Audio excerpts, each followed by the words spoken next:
Alors ça vous fait quoi, à vous, de suivre la guerre en Ukraine et d'entendre parler jour après jour des atrocités qui sont commises là-bas ? Ça vous fait quoi d'apprendre qu'il y a eu une fusillade il y a quelques jours dans le métro de New York ? Ça vous fait quoi d'aborder le second tour des élections présidentielles en France avec une possibilité non négligeable que Marine Le Pen soit élue, ou inversement, avec une possibilité non négligeable qu'Emmanuel Macron soit réélu ? Ça vous fait quoi d'apprendre qu'une épidémie de salmonellose a été causée par la consommation de chocolat Kinder il n'y a pas très longtemps ? Ça vous fait quoi de voir que le monde dans lequel on vit ne semble pas foncièrement s'améliorer avec le temps ? On en est encore à violer, torturer et tuer des innocents. On en est encore à rechercher le pouvoir, le profit et la popularité aux dépens des autres. On en est encore à se laisser fléchir par la corruption, le mensonge et la haine. Toujours les mêmes vieilles recettes, les mêmes vieux démons. On prend les mêmes et on recommence. Ça vous fait quoi ? Et on ne doit pas juste se contenter de regarder les autres autour de nous. Il faut aussi qu'on se regarde soi-même avec une grande lucidité. Moi, j'ai encore fait le mal. Je me suis encore disputé avec un proche. Je me suis encore fait avoir. Je suis encore une fois déçu, découragé ou blessé. Et en plus, me voici peut-être malade ou diminué. Ou peut-être que ce sont mes enfants ou quelqu'un d'autre de proche qui est malade ou diminué. Peut-être que des gens que j'aime sont à l'hôpital. Peut-être qu'il y en a un qui est sur le point de mourir ou qui peut-être vient de mourir. Peut-être même soudainement. Ou peut-être que c'est moi qui suis sur le déclin, qui suis en train de perdre les facultés de ma jeunesse et qui suis en train de m'acheminer doucement vers la tombe. Ça vous fait quoi de constater tout ça ? Les jours se suivent et se ressemblent. Et tout bien pesé, on a l'impression que le monde est gouverné par quelque chose de contraire à notre intérêt en tant qu'êtres humains. Et des fois, on peut vraiment être dégoûté par ça. On peut même se sentir complètement dépassé. Et on peut aussi bien basculer dans la colère et l'amertume que dans la panique ou dans la dépression totale, à moins peut-être de détourner le regard et de vivre tout simplement dans le déni. Mais il y a une autre voie. Il y a une autre voie qui est infiniment meilleure et qui nous est présentée dans le texte qu'on est sur le point de regarder ensemble, un texte tiré d'une lettre que l'apôtre Paul a écrite à une communauté de chrétiens qui vivaient dans la ville de Rome au 1er siècle. Et on va lire ce passage dans juste un instant, mais avant, je voudrais simplement rappeler un peu le contexte. L'objet de cette lettre de Paul, c'est d'expliquer à ses destinataires un truc qu'il a appelé l'Évangile. Et jusqu'ici, et on a vu ça dans les derniers mois, enfin quand j'étais là en tout cas, jusqu'ici, Paul a expliqué que l'Évangile, c'est une incroyable bonne nouvelle qui concerne la façon dont Dieu nous a ouvert la voie pour qu'on puisse être sauvés du mal, le mal qu'il y a dans notre cœur, pour qu'on puisse être réconciliés avec Dieu et pour qu'on puisse aller au paradis après la mort. C'est une super bonne nouvelle. Et cette bonne nouvelle est centrée sur une personne, Jésus-Christ, et sur ce que cette personne a fait, a accompli par sa mort et sa résurrection. Et ça, on va y revenir dans un instant. Mais en tout cas, ce que Paul a expliqué jusqu'ici, c'est que grâce à Jésus-Christ, on peut recevoir l'assurance d'être en paix avec Dieu et on peut vivre avec la certitude d'être en route pour le paradis où on vivra pour toujours dans la joie de la communion avec Dieu et avec les autres croyants. Et ce que Paul vient de dire au début du chapitre 5, et c'est là qu'on va reprendre ensemble ce matin, ce qu'il vient de dire au début du chapitre 5, c'est que si ça c'est notre statut et notre destinée en tant que croyants, nous qui avons placé notre confiance en Jésus-Christ, alors on peut déjà, en tant que croyants, individuellement, on peut déjà lever la tête et avoir une forme de joie et de positivité dans la vie, n'est-ce pas ? Mais maintenant, Paul, il veut tirer une conclusion un peu plus générale encore de tout ce qu'il a dit jusqu'ici. Il va prendre maintenant un peu de recul et de hauteur, et il veut nous parler de ce que la personne et l'œuvre de Jésus changent au niveau de la grande histoire des hommes. Paul, il veut vraiment qu'on mesure à quel point ce que Jésus a fait est puissant et efficace et définitif pour complètement résoudre la situation existentielle absolument catastrophique dans laquelle le genre humain a été plongé et dans laquelle on se trouve maintenant depuis des millénaires. Rien que ça. Et voici donc toute la leçon de ce passage pour nous, si on perd peut-être facilement courage ces jours-ci devant l'actualité morose et devant les trébuchements de notre propre vie. Voici cette leçon. On doit se rappeler qu'auprès de Jésus, on peut connaître autre chose que la condition maudite de notre monde. Auprès de Jésus, on peut connaître autre chose que la condition maudite de notre monde. Oui, un autre monde est possible, mais aucun de nos candidats à l'élection présidentielle ne pourra jamais nous l'offrir. Seul Jésus le peut, et il a déjà tout fait pour que ça se réalise. Alors on va lire le passage ensemble, qui se trouve dans la lettre de Paul aux Romains, c'est comme ça que c'est intitulé dans votre Bible, dans le Nouveau Testament, Romains ou Épître aux Romains, lettre aux Romains, chapitre 5. Mais je dois vous prévenir que c'est un texte assez difficile à suivre. On va lire à partir du verset 12. C'est un texte assez difficile à suivre et une des raisons, c'est que Paul, dans ce passage, semble vouloir amener donc une sorte de conclusion à tout ce qu'il a dit jusqu'ici. Mais au moment où il commence à amener sa conclusion, il se rend compte qu'il doit encore apporter quelques précisions sur certains points. Et donc, il commence une phrase au verset 12, vous allez voir, mais il ne la finit pas, il interrompt sa phrase et il ouvre une sorte de grande parenthèse, et enfin, il va revenir à son idée principale seulement au verset 18. Et on peut même dire que là où il voulait vraiment en venir avec tout ça, vous allez voir, en fait, ça se trouve à la toute fin du passage, au verset 21. Allez, sans plus tarder, lisons ce passage, lisons ce texte qui se trouve dans l'Épître aux Romains, chapitre 5, versets 12 à 21. C'est pourquoi, de même que par un seul homme le péché est entré dans le monde, et par le péché la mort, et qu'ainsi la mort a passé sur tous les hommes, parce que tous ont péché, car jusqu'à la promulgation de la loi, le péché était dans le monde, mais le péché n'est pas mis en compte quand il n'y a pas de loi. Cependant, la mort a régné depuis Adam jusqu'à Moïse, même sur ceux qui n'avaient pas péché par une transgression semblable à celle d'Adam, lequel est la figure de celui qui devait venir. Mais il n'en est pas du don gratuit comme de la faute, car si par la faute d'un seul beaucoup sont morts, à plus forte raison la grâce de Dieu et le don qui vient de la grâce d'un seul homme, Jésus-Christ, ont-ils été abondamment répandus sur beaucoup. Il n'en va pas de ce don comme du péché d'un seul homme, car le jugement après une seule faute aboutit à la condamnation, tandis que le don gratuit après de nombreuses fautes aboutit à la justification. Si par la faute d'un seul, la mort a régné par lui seul, à bien plus forte raison ceux qui reçoivent l'abondance de la grâce et du don de la justice régneront-ils dans la vie par le seul Jésus-Christ. Ainsi donc, comme par une seule faute, la condamnation s'étend à tous les hommes, de même, par un seul acte de justice, la justification qui donne la vie s'étend à tous les hommes. En effet, comme par la désobéissance d'un seul homme, beaucoup ont été rendus pécheurs, de même, par l'obéissance d'un seul, beaucoup seront rendus justes. Or, la loi est intervenue pour que la faute soit amplifiée, mais là où le péché s'est amplifié, la grâce a surabondé.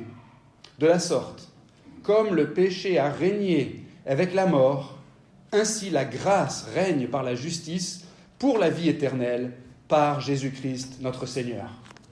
Prions avant d'aller plus loin. Notre Dieu, merci pour ta parole, merci pour ce texte. Nous confessons que tu l'as toi-même inspiré et tu nous le destines, ce texte, pour notre instruction et pour notre croissance dans la foi, pour qu'on puisse mieux te connaître et mieux te servir tout simplement. Et Seigneur, on te prie maintenant de nous aider par ton Saint-Esprit à bien comprendre ce que tu veux nous dire, à le recevoir et à le mettre en pratique. Et nous le prions au nom de ton Fils Jésus-Christ. Amen. Alors, comme je le disais, là où Paul voulait en venir à la base, ça se trouve au verset 21, à la toute fin du passage qu'on vient de lire. Et c'est en quelque sorte la grande conclusion des chapitres 1 à 5 de sa lettre aux Romains. Il dit « De la sorte, comme le péché a régné avec la mort », ça c'est la description de notre monde depuis des millénaires, « ainsi la grâce règne par la justice » pour la vie éternelle par Jésus-Christ, notre Seigneur. Et ça, c'est la description du changement merveilleux que Jésus a amené par sa mort et sa résurrection. Donc oui, toute la leçon de ce passage, vous voyez, c'est qu'auprès de Jésus, on peut connaître autre chose que la condition maudite de notre monde. Mais comment est-ce que Paul nous présente cette idée dans ce texte, donc, qui est un petit peu compliqué à suivre ? Eh bien, premièrement, Paul nous parle de la mort, qui est le symptôme de notre malédiction, une malédiction qui elle-même est juste. La mort est le symptôme de notre malédiction, une malédiction qui elle-même est juste. Versets 12 à 14. Alors je vous rappelle qu'au verset 12, donc, Paul il commence à nous dire le truc qu'il voulait nous dire, mais en commençant à le dire, il se rend compte qu'il doit encore nous expliquer quelque chose. Et c'est même assez rigolo quand on lit le texte, parce qu'on a l'impression qu'il s'en mêle un peu dans ses explications et qu'il finit par se dire « Attends, je laisse tomber, je recommence ». Et là, verset 13, hop, il passe à autre chose et il va revenir à son propos au verset 18. À l'époque, on ne pouvait pas juste faire backspace pour effacer ce qu'on venait de dire. On est obligé de laisser ce qu'on avait écrit. En tout cas, quand on lit le passage, on voit que l'intention de Paul, c'est d'établir un parallèle et un contraste entre, d'un côté, la malédiction qui pèse sur tous les hommes et de l'autre côté, la bénédiction qui est présentée aux hommes en Jésus. Mais voilà, en commençant à décrire ce contraste, Paul il se rend compte qu'il introduit quelque chose de nouveau qu'il n'avait pas encore abordé dans sa lettre. Et ce truc de nouveau qu'il n'avait pas encore abordé, c'est la question de l'apparition originelle du mal et de la mort dans le monde. C'est-à-dire comment ces choses ont commencé en fait à exister. dans notre histoire. Jusqu'ici, en lisant la lettre de Paul, on a compris que le mal existait et qu'il existait dans notre cœur et que ce mal dans notre cœur nous rendait coupables aux yeux de Dieu. Ce mal, c'est ce que Paul appelle le péché dans cette lettre aux Romains. C'est tout ce qu'on fait, dit, pense, désire ou ressent qui n'est pas conforme à la volonté de Dieu. Mais Paul, dans notre passage, il nous dit maintenant que le péché, ce truc-là, le péché, est entré dans le monde, dit-il, par un seul homme, et par le péché, la mort. Il dit ça au verset 12. Et ça, c'est nouveau dans la lettre de Paul aux Romains. Paul, ici, il est en train de faire référence à Adam.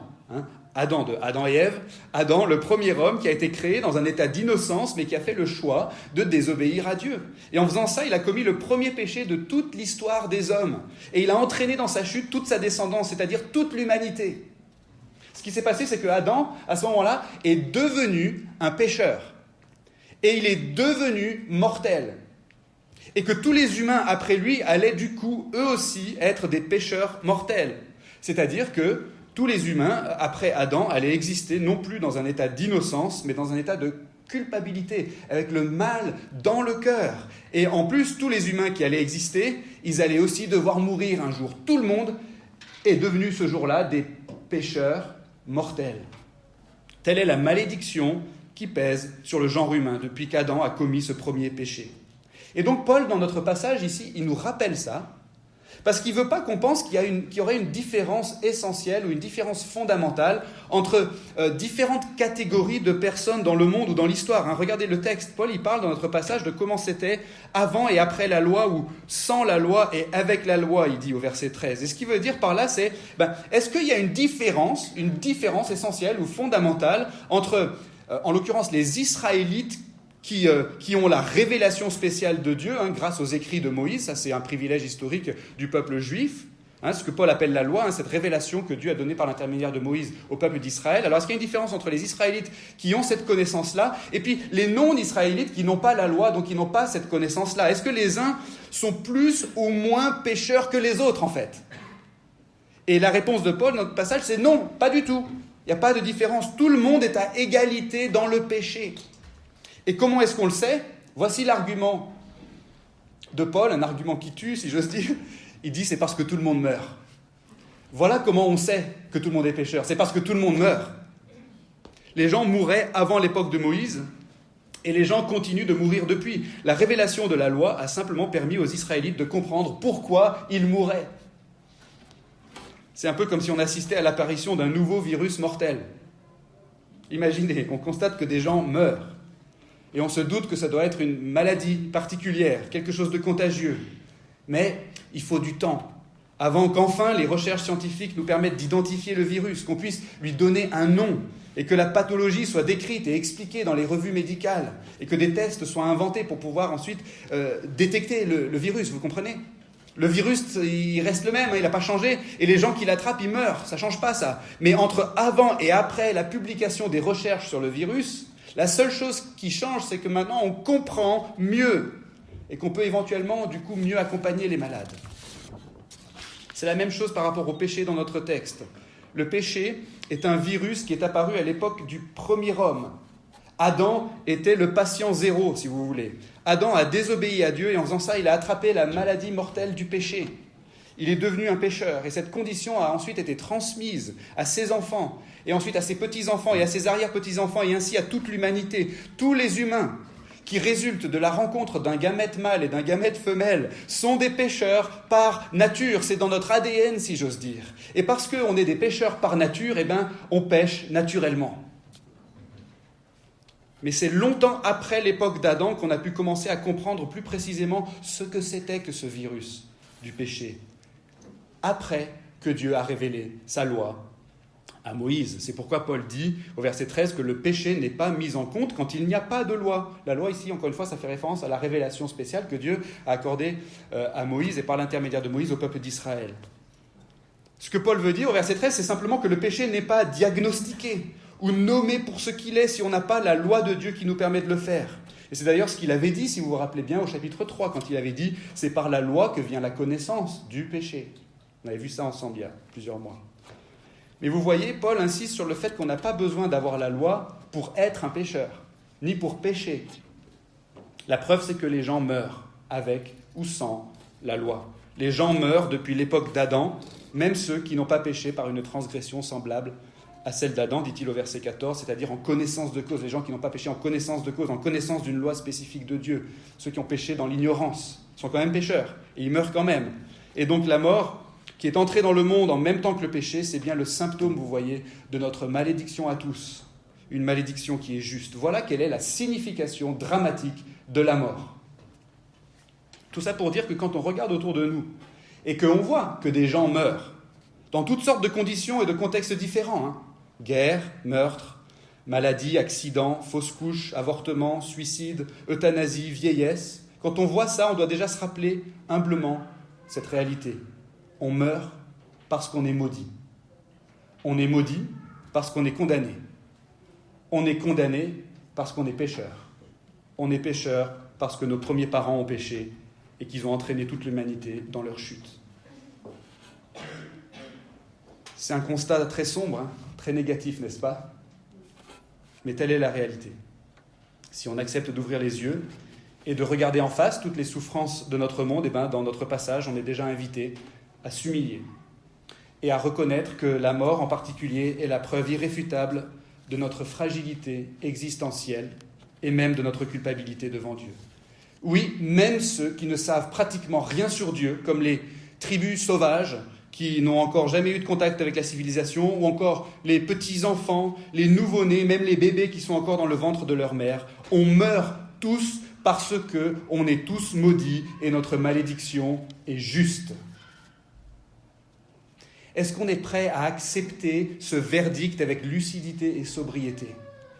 Je ne parle pas d'être stoïque en face des souffrances et de la mort, mais plutôt quand on s'indigne contre ces choses, que notre indignation s'oriente vers la cause originelle de ces choses, qui est notre péché.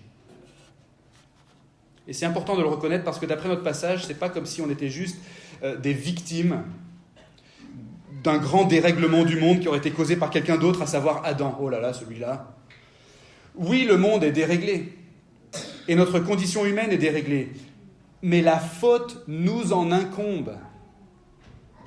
La mort a passé sur tous les hommes, dit Paul, parce que tous ont péché. Verset 12. Ça, c'était le premier point.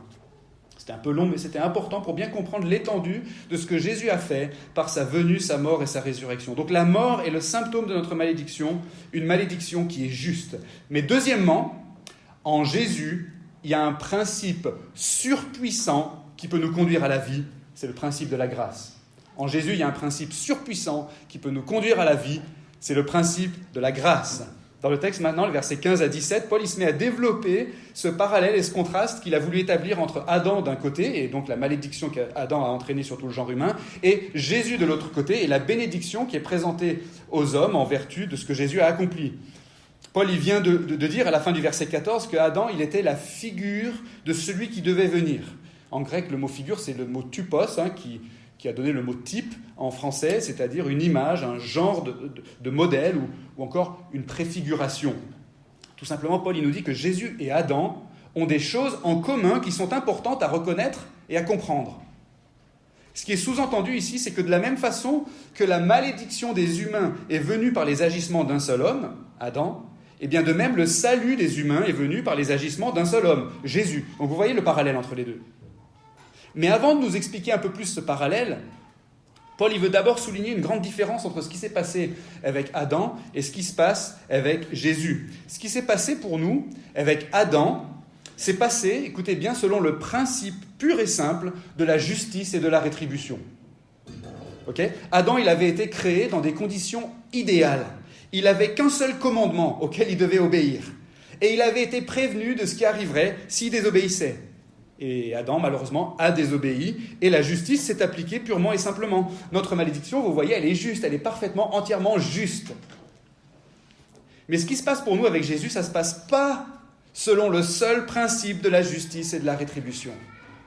Ça se passe selon un principe qui est infiniment meilleur pour nous. Ce principe, c'est celui de la grâce.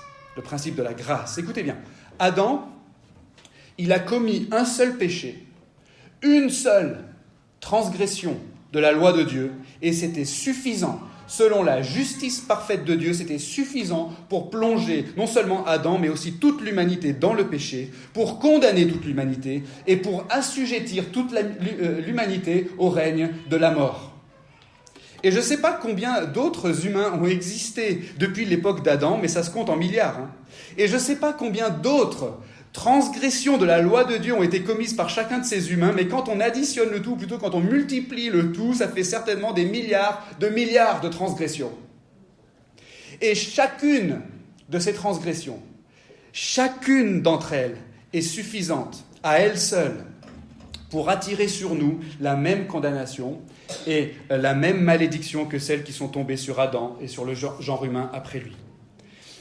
Alors, si un second Adam devait venir et s'il devait essayer de rattraper le coup selon le seul principe de la justice et de la rétribution, comment est-ce qu'il pourrait faire ? Il ne suffirait pas de seulement réussir là où Adam a échoué, vous comprenez ?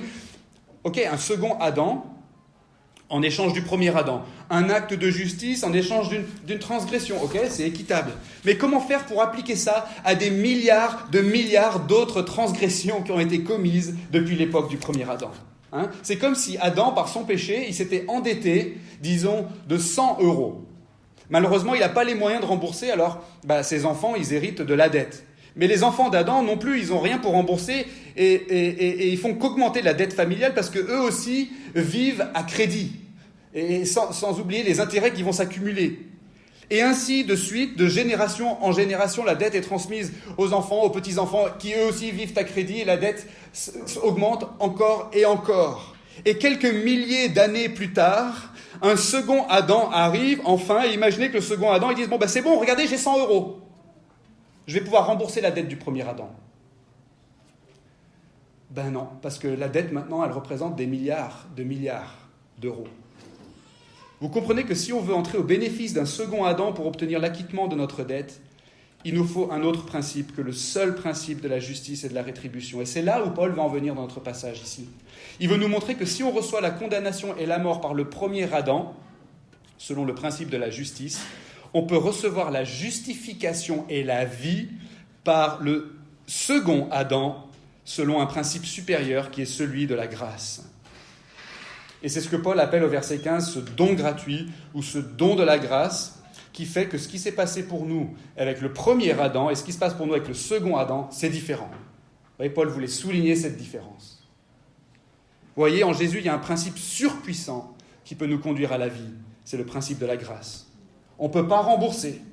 Même à travers la réplique exacte du premier Adam, on ne pourrait pas rembourser. Il nous faut un second Adam, certes, mais surtout, il nous faut un bien meilleur Adam que le premier.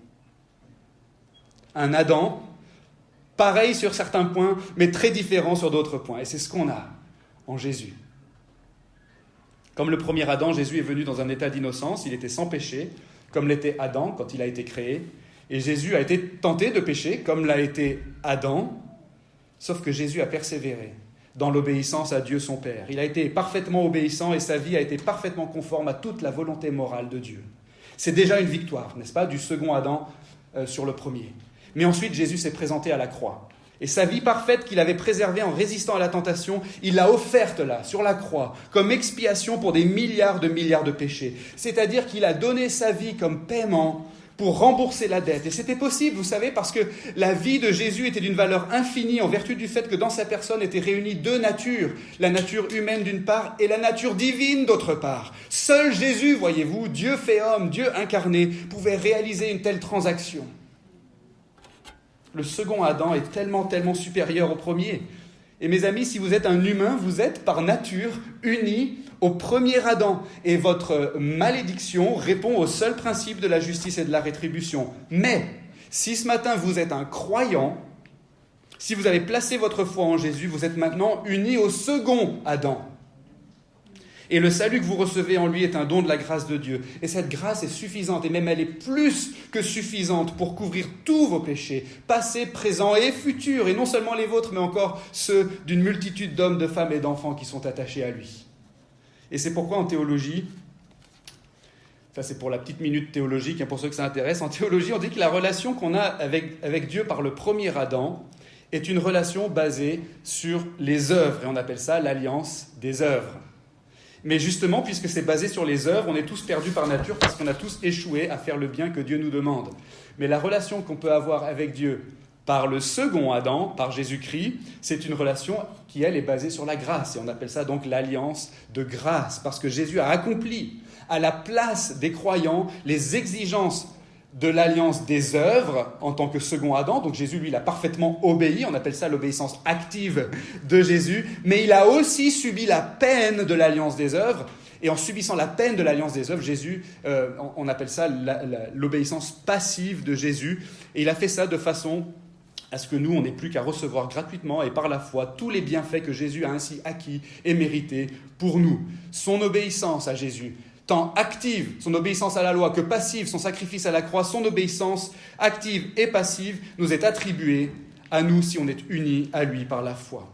Ok, je sais que c'était compliqué, je ferme la parenthèse théologique, mais voici ce qu'on doit surtout retenir.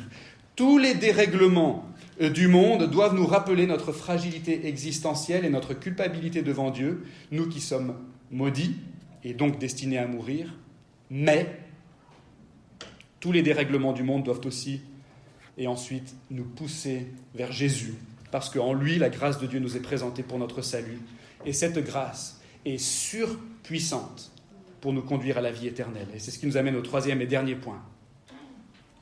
On a vu donc que la mort était le symptôme de notre malédiction, une malédiction qui est juste, et on a vu ensuite, deuxièmement, qu'en Jésus, il y avait un principe surpuissant qui pouvait nous conduire à la vie, c'est le principe de la grâce. Et bien, troisièmement et dernièrement, si on est attaché à Jésus par la foi, maintenant, on n'est plus soumis au même régime qu'avant. Et ça, c'est merveilleux. Si on est attaché à Jésus par la foi, on n'est plus soumis au même régime qu'avant. Jésus a gagné une victoire complète et définitive pour nous. Revenons une dernière fois au texte. Paul il vient donc de souligner la différence qu'il y avait entre Adam et Jésus, le contraste, si vous voulez, entre les deux, versets 15 à 17. Mais maintenant, Paul il revient à ce qui est commun maintenant entre les deux, entre Adam et Jésus, et c'est ça qu'il avait commencé à dire au début du passage, avant d'insérer donc cette longue parenthèse qui couvre les versets 13 à 17. Ce qui est commun entre les deux, c'est que les agissements d'un seul ont eu des répercussions sur beaucoup. Ce qui est commun, c'est le genre de relation qu'une multitude de gens peut avoir avec une personne unique. D'un côté Adam, de l'autre côté Jésus. Ce qui est commun, c'est que Dieu a voulu que les deux, Adam et Jésus, agissent en qualité de représentants d'une multitude d'autres personnes, mais bien sûr avec des résultats très très différents.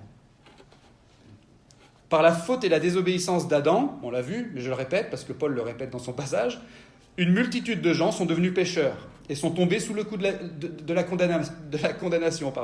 Cette multitude, ce sont les humains, tous les humains, à l'exception d'un seul, Jésus-Christ. Selon Dieu, donc, Adam était notre représentant et il est juste que sa faute nous entraîne dans sa chute. Ça, c'est Adam. Mais par l'obéissance de Jésus et son acte de justice, comme Paul l'appelle au verset 18, eh bien, une multitude de gens sont justifiés, c'est-à-dire qu'ils sont plus condamnés parce qu'ils sont devenus justes aux yeux de Dieu. Et ils sont donc destinés à la vie. Et donc, selon Dieu, Jésus, de la même façon qu'Adam était le représentant d'une multitude, Jésus, lui aussi, est le représentant d'une multitude, à savoir de tous les croyants. Et c'est par grâce que son obéissance à Jésus, son obéissance parfaite, nous entraîne dans sa victoire. Donc vous voyez, Paul, il rappelle ici le parallélisme entre Adam et Jésus pour nous faire comprendre que de la même façon que la désobéissance d'Adam a vraiment été efficace pour condamner tout le monde, de même, ce que Jésus a fait est vraiment efficace pour sauver tous les croyants. On peut constater l'efficacité de ce qu'a fait Adam, tout simplement en comptant les morts autour de nous. De la même façon, ce que Jésus a fait est efficace pour nous sauver. Paul est en train donc de conclure cette grande section de sa lettre qui parlait du péché et de la justification, chapitres 1 à 5, et il est en train de montrer ici, en conclusion, que le remède qu'on a en Jésus est vraiment à la hauteur du problème qu'il avait décrit au tout début, au chapitre 1. Et pour souligner encore plus la grandeur de ce que Jésus a accompli, Paul il refait une remarque concernant le rôle de la loi de Moïse, vous avez vu au verset 20. Il rappelle ce qu'il a dit un peu plus haut, à savoir que Dieu a révélé sa loi pour qu'on puisse mieux comprendre ce que c'est que le péché. pour qu'on puisse voir le péché plus clairement, plus distinctement. Et c'est en comprenant mieux toute la laideur et l'étendue et la gravité du péché qu'on peut comprendre encore plus à quel point la grâce que Dieu nous présente en Jésus-Christ est, comme il le dit, surabondante. C'est-à-dire qu'on peut mieux comprendre, en étudiant le péché, si j'ose dire, on peut mieux comprendre, et on étudie le péché en étudiant la loi, donc en étudiant la loi, on étudie le péché, et en étudiant le péché, on peut mieux comprendre le prix inestimable qui a été payé par Jésus et la portée de son sacrifice à la croix. Imaginez avec moi que je vous présente un fromage de Haute-Loire, bien mûr, qui sent très fort. Peut-être que vous en avez déjà mangé dans votre vie. L'odeur pourrait vous dégoûter. Et en me voyant prendre un morceau de ce fromage et le mettre dans ma bouche avec délectation, vous pourriez vous dire « Ah, mais c'est dégoûtant ce qu'il fait !» Mais maintenant, imaginez qu'en plus de ça, je vous tends un microscope pour que vous puissiez examiner le fromage en question. Grâce au microscope, vous allez voir tous les acariens. Vous savez, ces petites bestioles qui grouillent de partout sur la croûte du fromage. C'est habité, il y a plein de monde sur la croûte du fromage. Et là, vous allez vous dire, en me voyant mettre ça dans la bouche, « Ah, mais c'est vraiment dégoûtant ce qu'il fait !» C'est pire que ce que je pensais. Et de la même façon, la loi de Moïse agit comme une loupe qui nous permet de mieux voir l'horreur du péché. La faute est amplifiée, dit Paul, par la loi. Au verset 20, c'est pas que la loi provoque plus de péché, c'est plutôt que la loi nous aide à diagnostiquer plus précisément le péché, et on découvre alors qu'il y en a plein, et que le péché c'est très grave. Et ça, vous voyez, ça met en relief ce que Jésus a fait quand il s'est offert en sacrifice pour expier les péchés des croyants. Si on étudie la loi de Dieu, qui nous aide à voir comme à travers un microscope toute la laideur et l'étendue et la gravité de nos péchés, alors on comprend mieux l'horreur de la croix et l'agonie de Jésus. On comprend mieux le prix ou le coût de la grâce. Quelle grâce en effet! Jésus a pris sur lui toute l'infamie de tous nos péchés et il en a réglé le prix une fois pour toutes sur la croix. Il a détourné sur lui-même notre malédiction et notre condamnation, et Jésus est allé jusqu'au bout pour nous. Il a bu la coupe jusqu'à la lie, comme on dit de nos jours. Il a été obéissant à Dieu le Père, pour nous, jusqu'à la mort. Et voici comment Jésus a véritablement scellé sa victoire pour nous sur le règne du péché et de la mort. Le troisième jour, il est ressuscité des morts. Il est sorti de la tombe. Alléluia, Jésus vit. Depuis Adam, ça fait un paquet de temps, depuis Adam, tout le monde meurt. Parce que tout le monde est pécheur et condamné et maudit. Mais Jésus, en détournant sur lui notre condamnation, a absorbé notre malédiction jusqu'à son symptôme ultime qu'est la mort. Il a tout englouti en lui sur la croix et dans la tombe et il a écrasé la mort sous ses pieds. Le second Adam est tellement supérieur au premier. Et si on est attaché à Jésus par la foi, on n'est plus soumis au régime du péché et de la mort. Mais on vit sous le régime de la grâce, par la justice de Jésus qui nous est imputée, qui nous est attribuée, et on est destiné ainsi à la vie éternelle. Et c'est là toute la conclusion de Paul dans notre passage, quand il dit « De la sorte, comme le péché a régné avec la mort, ainsi », et là il fait référence à tout ce qu'il a dit depuis le premier chapitre, « ainsi la grâce règne par la justice pour la vie éternelle, par Jésus-Christ notre Seigneur. » Si on est attaché à Jésus par la foi, on n'est plus soumis au même régime qu'avant. Alors c'était un peu compliqué tout ça, n'est-ce pas? Mais ce n'est pas de ma faute, c'est Paul. Si je peux récapituler, voici tout simplement ce que Paul veut nous dire dans ce passage. D'abord, il veut nous faire comprendre d'où ça vient, en fin de compte, que notre monde ne va pas bien. Versets 12 à 14. Ensuite, il veut nous expliquer pourquoi on peut vraiment compter sur ce que Jésus a fait pour nous tirer de là. Versets 15 à 17. Et enfin, dans sa conclusion, il veut qu'on se rende compte que Jésus a vraiment inauguré un monde meilleur, versets 18 à 21. Finalement, c'est assez simple. Alors, ça vous fait quoi? De voir que le monde dans lequel on vit ne semble pas foncièrement s'améliorer avec le temps. Ça vous fait quoi? Ça vous fait quoi d'observer l'actualité, de traverser vous-même des circonstances compliquées dans la vie et d'avoir l'impression que le monde est gouverné par quelque chose de contraire à notre intérêt en tant qu'êtres humains? Ça vous fait quoi? À travers le passage de ce matin, Dieu il a voulu nous aider à ne pas tomber ni dans la colère, ni dans l'amertume, ni dans la panique, ni dans le découragement, ni dans le déni, mais à considérer cette autre voie infiniment meilleure qui consiste à se rappeler qu'auprès de Jésus, on peut connaître autre chose que la condition maudite de notre monde. On peut connaître autre chose que la condition maudite de notre monde. Bien sûr, cette réalité, pour l'instant, elle n'existe qu'en espérance, pour nous. Mais l'espérance, selon la Bible, c'est pas rien. C'est pas juste un vague espoir, l'espérance. C'est pas un vœu pieux. C'est pas de la pensée positive. L'espérance, selon la Bible, c'est quelque chose de réel, mais qui n'est pas encore pleinement manifesté. C'est quelque chose qu'on ne voit pas encore, mais qu'on attend avec persévérance, comme le dit Paul un peu plus loin dans la lettre aux Romains. Dans sa lettre aux Romains, on verra ça dans quelques semaines. Et on l'attend avec persévérance parce qu'on est certain que ça vient. Et en tant que chrétien, on est certain que notre salut approche pour une simple et bonne raison. C'est que Jésus est ressuscité. Parce que Jésus est ressuscité, ça veut dire que le règne du péché et de la mort a déjà été renversé et qu'on peut déjà, par la foi en Jésus, appartenir à un autre règne, qui est celui de la grâce, par la justice, pour la vie. Mais tout en appartenant à ce nouveau régime, ici-bas, on va continuer de faire l'expérience de l'ancien régime. C'est-à-dire qu'on va être confronté au péché, à l'injustice, à la maladie, à la souffrance et à la mort. Mais ce ne sera plus comme avant.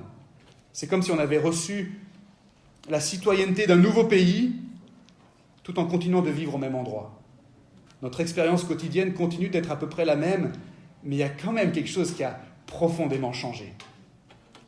On sait qu'un autre monde est possible et on sait qu'il vient. Nos hommes et nos femmes politiques nous proposent des projets ambitieux pour améliorer notre existence. Il suffit de regarder un peu les slogans de campagne des différents candidats à l'élection présidentielle, pas juste cette année, mais depuis de nombreuses années. Ensemble, tout devient possible. Le changement, c'est maintenant. Le temps est venu. La paix et la sécurité. Du sérieux, du solide, du vrai. Ensemble, changeons d'avenir. Ou encore, bien sûr, un autre monde est possible. On sent qu'il y a une aspiration profonde à ce qu'on puisse connaître autre chose que le règne présent du péché et de la mort. Est-ce que vous savez qu'il y a même une ville en Norvège où il est illégal de mourir ? Tournez-vous plutôt vers Jésus-Christ. Je ne l'invente pas, c'est vrai. Tournez-vous plutôt vers Jésus-Christ. Il a déjà vaincu la mort. Il règne déjà et il revient bientôt. Par la foi en lui, mes amis, recevez le pardon de vos péchés. Devenez un citoyen de son royaume de lumière. Et vivez dorénavant dans l'espérance de votre future résurrection et de la vie éternelle. Amen. Prions. Merci notre Dieu, notre Père, de nous rappeler combien ce que tu as accompli pour nous par grâce, par la personne et l'œuvre de Jésus-Christ, ton Fils, est complètement suffisant. C'est plus que suffisant. La grâce que tu nous présentes surabonde en lui.